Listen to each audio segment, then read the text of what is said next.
It is the Frank and Friends show. Hi, I'm Frank Murphy. I'm Kathryn Frady. I can make so many jokes about extra friends, but we have lots of friends, and you're part of our friends, and we do appreciate your watching, liking, sharing, subscribing, all of the things to us on YouTube, and actually even Next Door Neighbor Nancy listened to the Facebook version of the podcast last week. That's fantastic. The one that's just the spinning circle. Yeah, I can't even imagine why, but you know, the thing is, I guess you can hear it in the background while you're continuing to scroll through Facebook. You can. You know, So and that's actually the whole I've been point of it. listening to it while I walk. Oh. Yeah. So Well, good. nice. I'm glad. I'm glad. I gotta stop making those tutting noises because they're driving my wife crazy. Tugging noises. Tutting. Tutting. What I'll do is, especially when I have a lozenge or a drink of water, I'll make a noise with my mouth, and That's driving her I'm crazy. saying it now so that I try to avoid it, but. I'll just ding the bell every time that you do. Okay, please do. Okay. To cover over it. Yeah. Meanwhile, you can find out more about the Frank and Friends show on our website. frankandfriendshow.com. How's that going, by the way? Good. Did you say I updated the photo? Oh, did you put the glitter and big lift I photo did. on there? I hadn't did. looked yet. Yes. Well, last time I looked, I had an idea that I'm enjoying the podcast episodes that we're doing so much. I started typing in glitter and be gay. Who knows what will come up if you do that. I'm enjoying these so much. I was wondering, oh, look at that. Great job, Kathryn Frady. Yeah, I might crop it a little bit, but I threw it up there for fun. It still looks good, though. Yeah. It's nice. I see what you mean. You can move it over Yeah. a little bit. Nice. Yeah. I was wondering if see how we got the Seymour Smokies episodes are prominently featured on the front page? Yep. Could you do that with some of our podcast episodes, too? I sure could. That's I like that a lot. It's on the podcast. I know you click right there where it see here's what you Frank do. and Friends show. Is you yeah. click on the Frank and Friends logo in the middle, and it takes you to these podcast episodes. Or up at the top where it says Frank and Friends. Yes. Yeah. And then, see, look at that. There's the picture of Kathryn and me. But if you scroll down, you see you've got the Seymour Smokies episodes embedded, Yep. which is cool. Embedding is cool. And then you got the Instagram embedded, which I also am fond of. Yeah. So I like what you've done. Yeah, I can switch it over. Because right now... Or can you have all of it? You can. Or is it too much? No, I can have all of it. Maybe and people then don't just want have that. Maybe our viewers don't want that much of us. Of course they do. Okay, good. Because they're our friends. That's right. Thank you. How have you been? What's new? You know, last week was long Yeah? with all the bees and a little bit traumatic, but, you know... What did you do I'm about the tent? You bought a part of a tent, apparently the wrong part of a tent. In fact, I don't even think you bought a tent. I think you bought the bag that a tent goes in and then tried to set it up in your living room as if it were a tent. Well, it was like the canopy part, but it didn't have the poles. Yeah, it didn't have like the... Well, who sells that separately? You know, I don't know. Who in their right mind would buy Right? just the canopy of a tent It's and not my not fault. the tent? Exactly. It's not my fault. It doesn't make any sense. It doesn't make sense, and so that's why I didn't think it was possible, but it was. So But what did you do? I did get the canopy, the mosquito netting for around the bed, All right. and so now I have that, which is really lovely. Are there still yellow jackets? Which I think we need to call them by what they are. Yellow because jackets. bees are lovely. They pollinate. They help nature. But yellow jackets, I don't know. I'm sure someone, and one of you can tell us, if there's any scientific redeeming value of a yellow jacket. In fact, I can even Google that. What good are yellow jackets? What good are because yellow I don't jackets? think they're any good at all. They're just mean. They sting you. Look at that. It's the first thing. I hadn't even barely typed the Y. And they wanted to. Yellow jackets are pollinators. They do pollinate. Pollinate what? Weeds?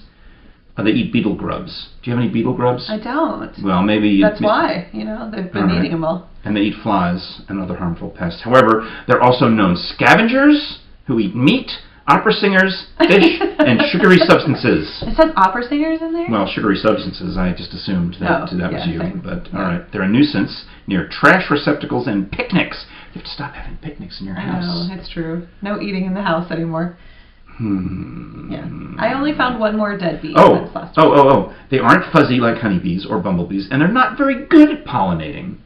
They do a Well, what? terrible You said job.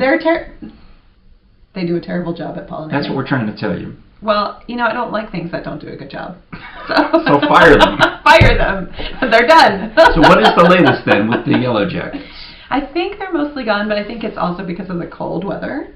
They They go away, hibernate or they go away in the cold. Or so die or we'll whatever see. they do. Yeah. But A lot the of bugs netting go. is really what's keeping me comfortable. So. Psychologically or yes, physically? Psychologically. Okay. I also was able to get an EpiPen finally, so. Oh, all right. Yeah. Now, you're really allergic to it, right? Because one of my friends said, oh, she just says that. Rude. Everyone who doesn't like bees says they're allergic to bees. I can still show you my foot right now, but from when I was stung. It was nasty. I saw it the first time. You can still see where I was stung. Yeah. And that was at the end of September. And a doctor has got this EpiPen because you are legitimately allergic. Legitimately. To the bees. I can't believe they said I wasn't allergic. That person didn't I need to have words.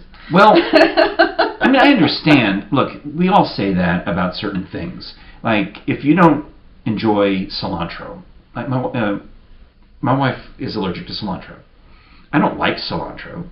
So when she says at the restaurant that she's allergic to cilantro, the people go into hyperdrive because they don't want to kill you and they don't want you to go into anaphylactic shock. And they don't want to have to EpiPen you in the restaurant. But for her to say she's allergic to cilantro, it makes her throat go. She has a physical reaction to it. She doesn't. She's not going to drop over dead. But it causes her mouth to swell, or something to swell up, and it makes it a little harder for her to breathe, and she has to get away from it. And as soon as she's had a little bit of a taste of it, she doesn't even know that it's in the food, and she has the reaction, you know? Yeah, that's so that to me allergic. Says she's legitimately allergic, if not a serious, deadly allergy, thank goodness. Absolutely. But for that and, oh my God, coconut. I almost forgot what the other thing was. Don't forget. No. I was making some cilantro coconut tarts, Jere. I knew you'd enjoy them. No, yeah, so she'll have me. She often, I think it was even at the Glitter and Bee Gala, which is really called Diving for Pearls, your event, our fundraiser, because I'm on the board. She hands me one of these beautiful 7-layer bars that Holly Hambright made, and says, "Eat this." Tell me if I can eat it. Does it have coconut in it? And I'm like, yeah, it does. She's like, I thought so. It was a death cookie. Because she tasted it. Oh, did she have some? She took a bite of it and immediately was like, oh, you know, and then passes it to me to eat the rest of the... That's scary. Well, but again, with the coconut and the cilantro, she's technically allergic, but she's not going to keel over dead. We don't have to carry an EpiPen. Well, that's good. She's sensitive. I think maybe maybe you would call it a food sensitivity. You could, but I don't know if your throat is going to close up. That sounds like allergic reaction. That sounds like bad news, like EpiPen bad. Yeah. Yeah. I mean, there's other stuff she's allergic to. I remember, well, I don't want to get into her whole medical history, but... She would appreciate that you did that as well. So I believe her.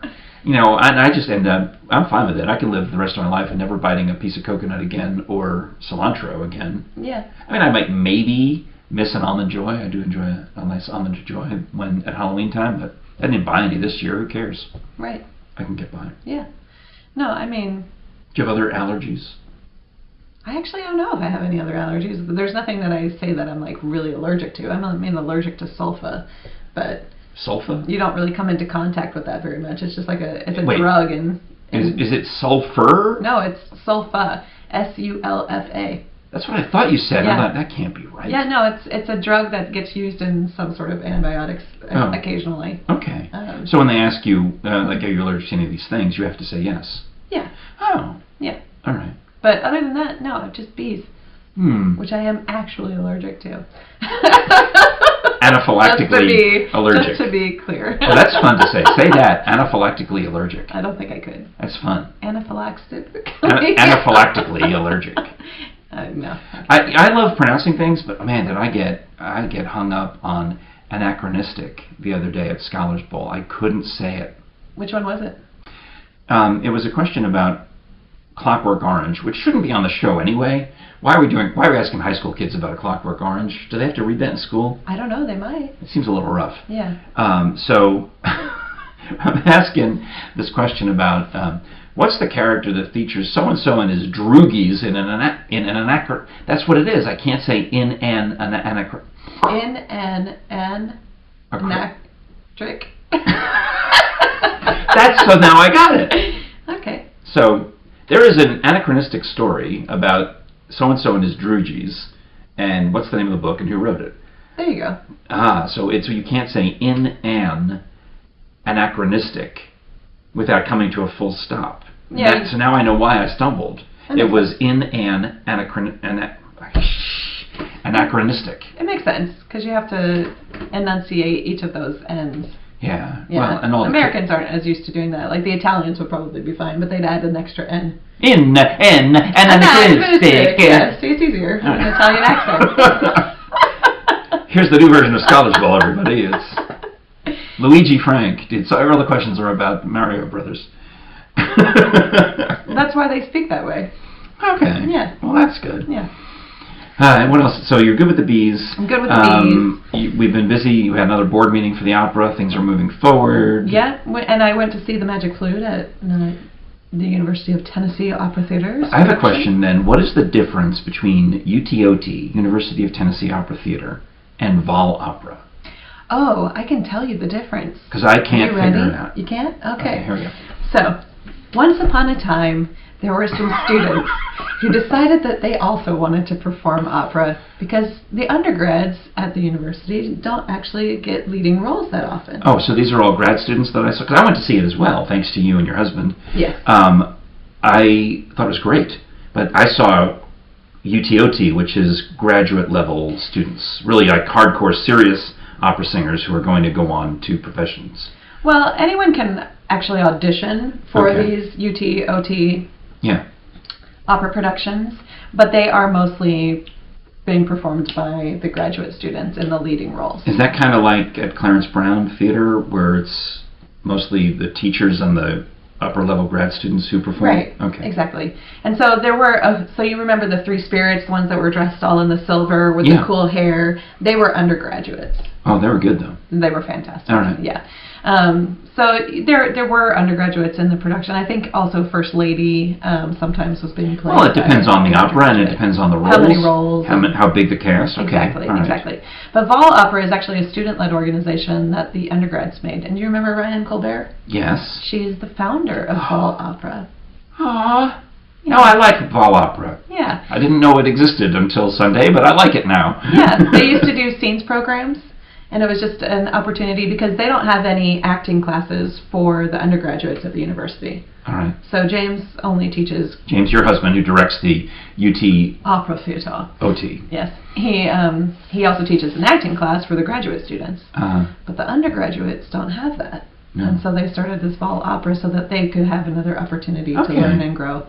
So they used to do scenes programs, and now in the last year they premiered A Composer's New Work. Which was a composer at the university because they have a pretty strong composition program. That's cool. Yeah, so I think. So do a lot of the VolOpera students then go on to become graduate students either at UT or elsewhere? They do. Okay. Yeah. Yeah. Well, that's nice. Actually, Jenna Zaccardi, do you remember Jenna? She was in the Royal Flush production that Marvel the Opera did last year. She was an undergraduate at the University of Tennessee when I first came to Knoxville, and then she left and went to grad school, I think in Virginia. Oh, wow. Yeah. Nice. So you're all into the Opryland. Okay. I am.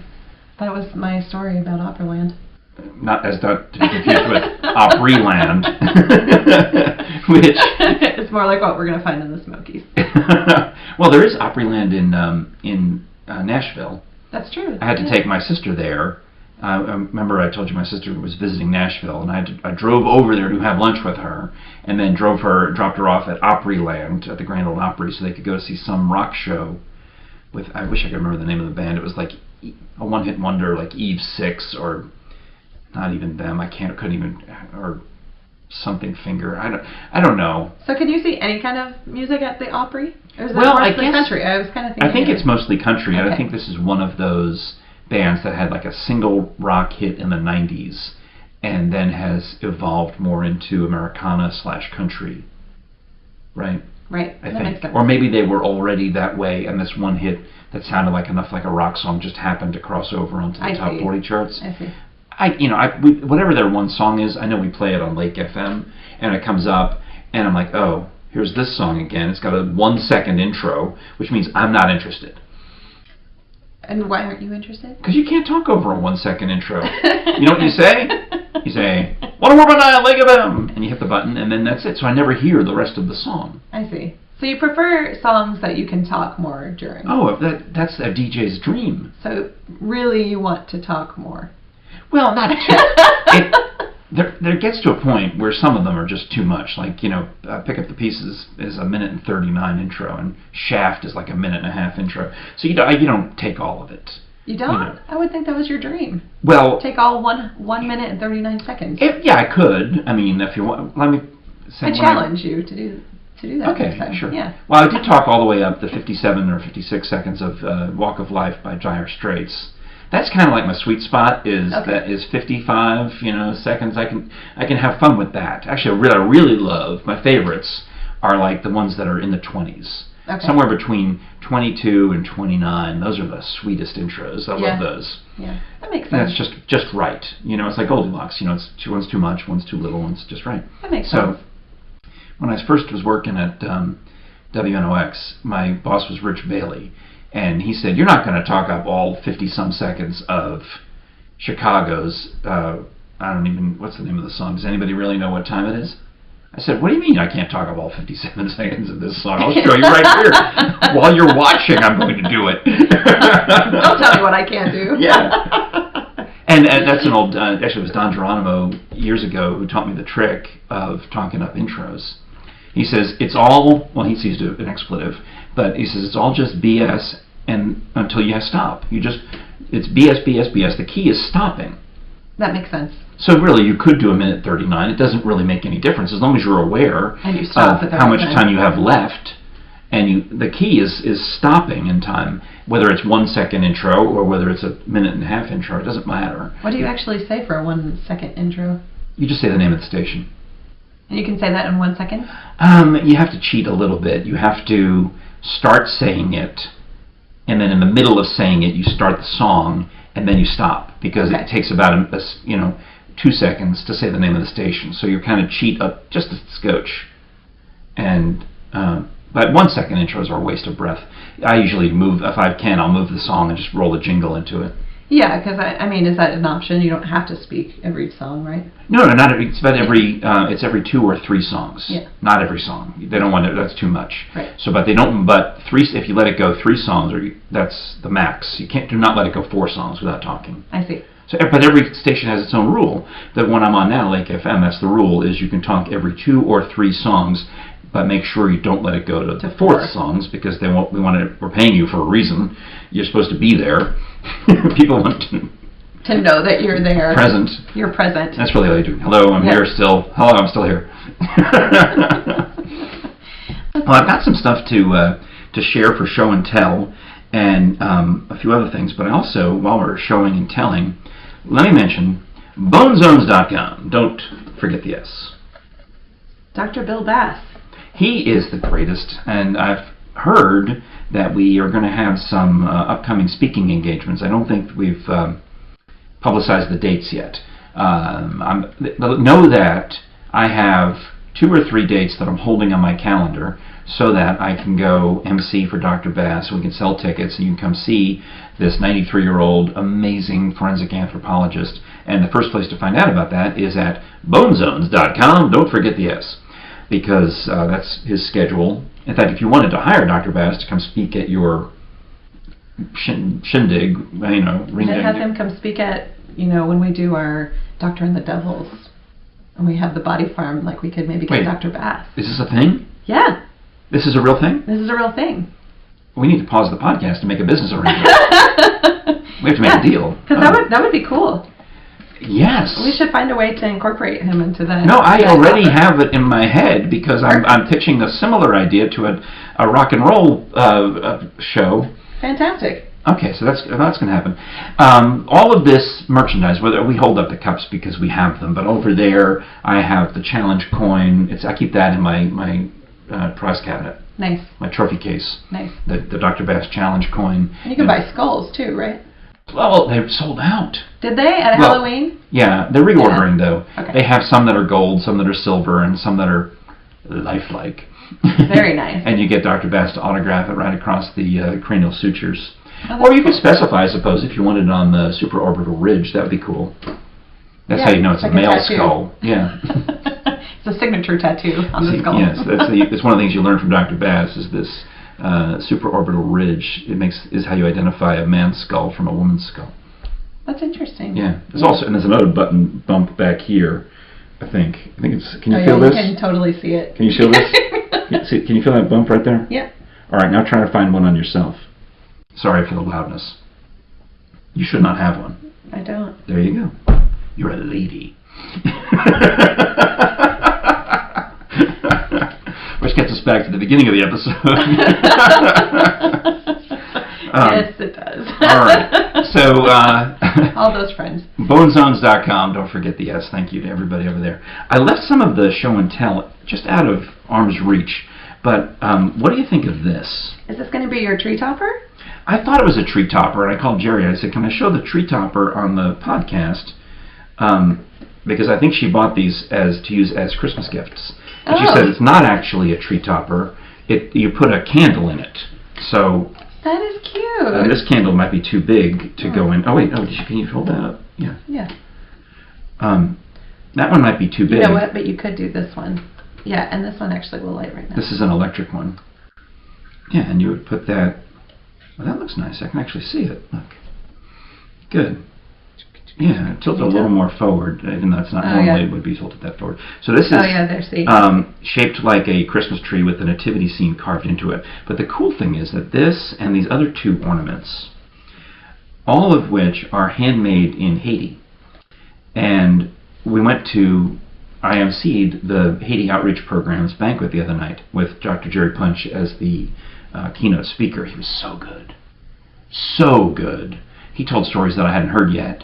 And I was just enamored, completely enamored. Because he has great stories. He does. And anyway, there was a lady who has a store. Well, she's got a consignment shop. I guess there's a consignment shop out at Franklin Square by the Chop House on Kingston Pike. And they sell things. And I forgot the name of the consignment shop, but it's over. You can figure it out if you go there.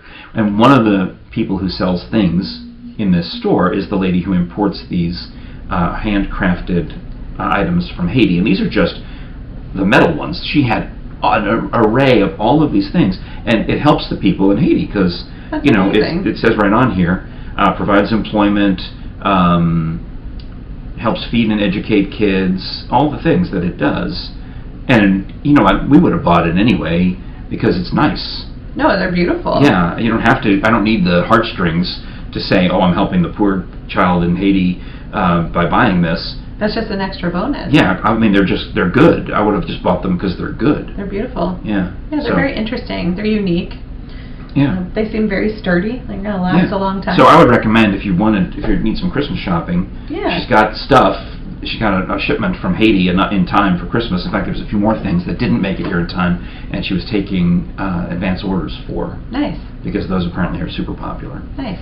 So yeah, I'll have to check that out. I mean, speaking of Christmas, I've been working on getting my Christmas card ready.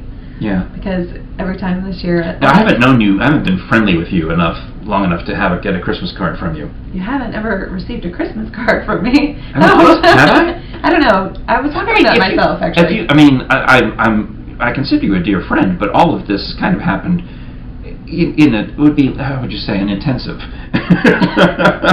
Like when you went to opera class up in New York, it was an intensive. This is Frank and Friend show is an intensive learning experience. If you want to become friends with somebody really quickly, what you have to do is start a podcast. Yeah. And you get thrown right into it. That's right. Yeah. Well, because I'm thinking about a year ago or so, I had just barely joined the board of Marble City Opera, so maybe I got one. So you might have gotten one last year, maybe. I don't know. Did you get one from us? Because that would be the key. No, we didn't send one last year because we had a bad year. Okay. My wife is prepping one for this year, but tell me about yours first. So we always like to have a photo, so we used a photo actually from Diving for Pearls, because we're all dressed up, so I used that, and we do... But the dog's not in it. Or is she? Wait. Oh. Absolutely, the dog is in it. Oh, I'll have to show you the photo. I staged a photo with Sasha yesterday that I could add to the back of the Christmas card. And she's all dressed up in her black and red, and she's sitting there, and she literally will sit on the chair and let me just take photos of her. We had a photo shoot, it was great. But what's funny about it is in the past, when I've sent out these Christmas cards, it's normally, me and James on the front, and on the back I'll put a little picture of Sasha. When I go home at Christmas, and our parents make a big deal about, oh, you spoiled that dog, and oh, this dog is so spoiled, she's dressing up in clothes, and you guys are so silly. Do you always go home to Texas for Christmas? We do, yeah. For Christmas Day? For Christmas Day. Okay. And when I go there, on the fridge is our Christmas card. Yeah. Do they cut out the dog? No. Okay. The dog is the side that they have prominent.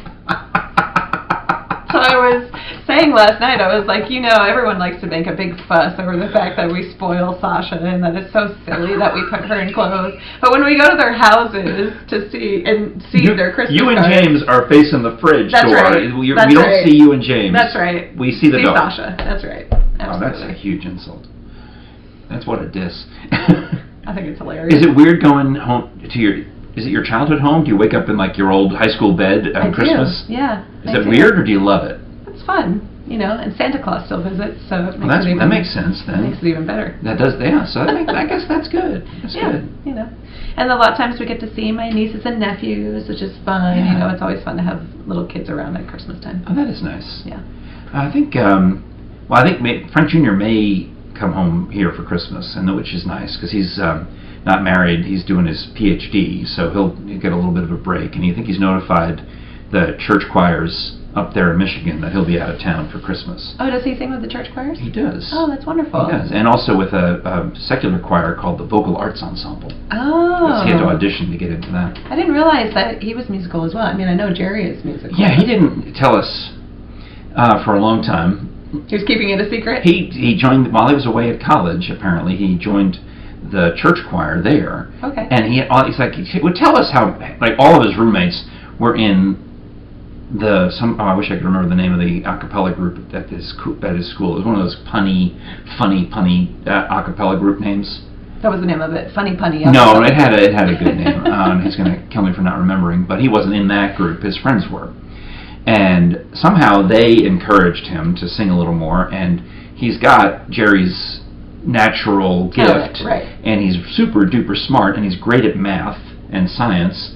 So music is a great... taught himself to read the sheet music. In fact, at the church, he had to teach or learn, I don't know if somebody taught him or he had to learn himself, how to do the other kind of sheet music for Latin chant. Oh, interesting. So instead of if I understand this correctly, and please, go ahead and email me if I'm wrong. Instead of a 5 lines on a scale, it's only 4. So everything is different.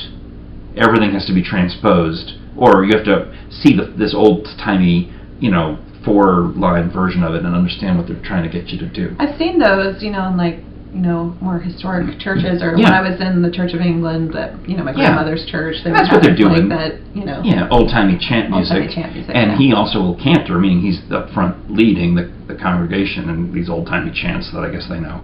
Which sounds like they're doing sea chants, doesn't it? But they are not. No, they're not. No.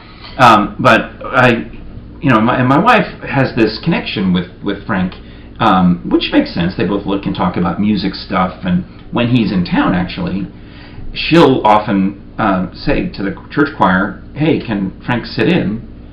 And they're like, "I guess so." And of course, he shows up, and he's as good as or better than any of those guys because he puts the work in, right? And he's got the talent. He's got this wider range. That's great. And he's not a music student, but like I said, he grew up with that natural talent. He grew up around Jere, who's been singing her whole life, and gets it. And Megan has a beautiful voice too, but she doesn't. She and I are more akin. We're more joke when we talk on the phone. It's like joke. That's fun. It's hilarious. It's just laughing the whole time. Yeah, laughing the whole time, and she's telling me stories about the kids, about how. Did I already tell you about Artie and the math problems? No. The assignment was he got a sheet of like 50 math problems, and he was told to only do the odd ones. So he just did the odd numbers. Well, that's right. Right. You would do 1, 3, 5, 7, 9. Just answer every other math question. He did not do that. What did he do? He only wrote down the answers to the equations that were odd numbers. That's so cool. he solved them all in his head, and if it was an even answer, he didn't write it down. And if it was an odd answer, he wrote it down. I love that. I love that so much. The teacher just wrote back with a note. He's a deep thinker. But I mean, I hope that she gave him a good grade because. Well, Megan had to explain. I don't really know what the grade. I guess I should find out. But yeah, that's apparently he's of the mindset where he understands all the concepts, but if he thinks the instructions are a waste of time, he won't do them. Now, meanwhile, back to my wife having that connection with Frank Jr. We were in my car, and on the screen is the Apple CarPlay. Right. And on that, you can have your recent calls, or you can have your favorites. And we're driving back from something. I think it was one of the Marble City things. And we thought, we need to call Frank Jr. and see if he's coming here for Thanksgiving. He's not. Or if he's coming here for Christmas, he probably is. Nice. So but she says, and Jere's phone, not mine, is plugged in, so I got the screen, and I'm trying to find, his number. She says, well, check favorites. So I put up the favorites. Uh-oh. And there's... Please tell me that he's in your favorites. Well, there's no one in my favorites. Okay. I have...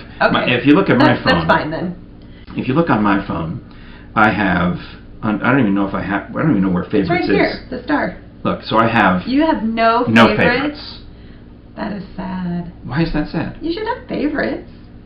I have recents. Everybody I need to talk to is in my recents. We need to get you a favorites list. And look, there you are. I know, but it'd be much more fun to have a favorites list. Like, I'll even call you now just to move you higher up in the recents list if you'd like. But everybody I need to talk to, look at that. Wouldn't those people be my favorites? The ones that you talk to all the time. Wouldn't you say? Yeah. Yeah, that's what I need. Yeah. So Jere, we pull up Jere's favorites, and there's 2 names in her favorites. So, Frank and Megan. No, it was Frank and Frank. Well, where's Megan? She was not in the favorites. And it turns out that neither was I. Oh, it was just both Frank Jr. She had Frank Jr. in the favorites twice, and nobody else. That's great. So she was mortified. So she had to go through. That's great. She has since changed it. She has since added all her favorites to her favorites. Well, she shouldn't feel bad. I mean, you don't have any favorites. I have no favorites. So I do not play favorites. There we go. There we have it. But the actual truth of it is... Well done. That, Jere had Frank Jr. in twice as her favorites. No Megan. None of her sisters. Sorry, Peggy. Sorry, Carol. Sorry, Christy. You're not in there. Her brother Joe, not in there. None of the relatives. Just Frank Jr. Double favorites. So I suspect that it was a mistake to have any favorites at all. I think I am better off playing no favorites. I think I win. Let me see yours. Susan, am I in your favorites? My phone is not near us right now, so... Oh, how convenient. Am I in your favorites? No. Of course not. I wouldn't expect to be. I haven't adjusted my favorites in years, so I don't even know who... I mean, James is in there, and... The dog, probably. Yeah, Sasha has her own cell phone, obviously. Obviously. Your parents? My parents, yeah. So other blood relatives would be in your favorites? Yeah. Yeah, I think so. Any exes that you have to clean out of there? there? Definitely not. Any old employees or people who you don't talk to anymore? I think my grandmother's number is still in there. That's sort of sad. Yeah. Yeah. Yeah. I can understand that. Yeah. Yeah, I think my grandma might still be in my contacts list. Yeah. And several other dead people are in my contacts. As my mother, my mother-in-law, and they come once in a while. I'll see it. I'm like, oh yeah, there they go. Yeah. Yeah. Yeah. I had to change. I actually had to change my mother's contact because my sister was either using my mother's old cell phone, especially around the time that she was sick and dying, but also kept the old house number. Oh wow! And had it transferred to her number. To like a voice over internet. Okay. Thing. So she's got this. So when she's in New York or whether she's in Virginia, it doesn't matter. You can always reach her on the same number, which is the old, my mother's old landline number. So I would occasionally get calls, and it would say it was from my mother. And this is a year after she's 6 months, a year after she's dead. So I'm like, oh, I got to change that. Yeah. So I had to go in and change that in the contact. So now it says my sister's calling instead of my dead mother calling. I mean, that would be a good trick, but. Mom? Yeah. All right. Well, Wow, these iPhones are so advanced. All right. Well, I don't expect to be in your favorites, and I don't need. I'm fine with it. Okay. I don't need to be. You know, you text me. I might have to change it now. But I mean, you text me almost every day. Yeah. So I don't need. Clearly, I don't need to be in the favorites because I'm in the recents. Yeah, well, and text messages are different. I mean, you just scroll through with your text messages too. Right. It's not like you would actually go to your favorites. You don't go to like contacts. Yeah, you just zip up until you find the most recent message from that idiot, and then boom, there, I'll send them another idiot message. Exactly. Yeah, you don't even like go to favorites at all for that. So. Right. Yeah. All right. Yeah. See, I would hate that whole idea of. I mean, let's say hypothetically that you had a co-host who just stopped. And then you have to just take her out of favorites. It would be that would be uncomfortable and awkward. Yeah, that's true. So I've been, I don't want to go there. Not that I would ever have to. You would never have had to go through that mourning period. No, I would just let that go. I would say, no, I'll just be free as a bird. Thank you so much for watching, liking, sharing, subscribing, favoriting. Please favorite us. I dare you. Put us in your favorites. See how that goes. Smash that button, subscribe. We have this DJ bell just so we could be like my friend Bean, and we never use it. They use it every time they say a double entendre on the show. Well, we're going to come up with a reason to use it. We don't say double entendres on the show. I mean, I kind of almost did at the beginning, but you wouldn't get that reference anyway. It had to do with Kathryn placing her microphone wire in the appropriate place, so it was terrible. Yeah, awful. Missed the whole thing. Our fabulous website that Kathryn has recently updated, which is frankandfriendshow.com, and is going to even do more updates apparently. Yeah, it's going to look fantastic, so go check it out. All right, thank you so much for all the things. I'm Frank Murphy. I'm Kathryn Freed. And we'll talk to you again next time.